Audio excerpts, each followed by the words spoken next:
ఏపీలో త్వరలోనే నూతన ప్రభుత్వం ఏర్పాటు కానుంది. జూన్ 12వ తేదీన నారా చంద్రబాబు నాయుడు ఆంధ్రప్రదేశ్ ముఖ్యమంత్రిగా ప్రమాణ స్వీకారం చేయనున్నారు. ఇందుకోసం ఏర్పాట్లు కూడా చకచకా జరుగుతున్నాయి.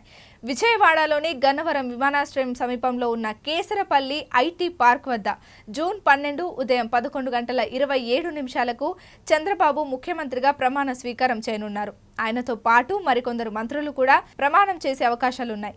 సీఎంగా చంద్రబాబు ప్రమాణం చేసిన తర్వాత ఏ ఫైల్ మీద తొలి సంతకం చేస్తారనే దానిపై ప్రస్తుతం సర్వత్రా ఆసక్తి నెలకొంది. ఎన్నికల ప్రచారంలో భాగంగా చంద్రబాబు నాయుడు ప్రకటించిన మేరకు ఈ 3 ఫైళ్ల మీద చంద్రబాబు సంతకాలు చేసే అవకాశాలున్నాయి.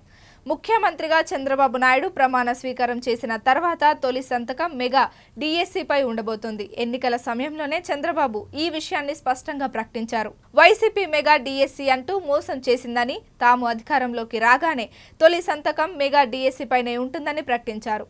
చంద్రబాబు మొదటి సంతకం మెగా డిఎస్సి పైనే ఉండే ఛాన్స్ ఉంది. ఇక రెండో సంతకం ఏపీ ల్యాండ్ టైటిలింగ్ యాక్ట్ రద్దుపై ఉండే అవకాశం ఉంది.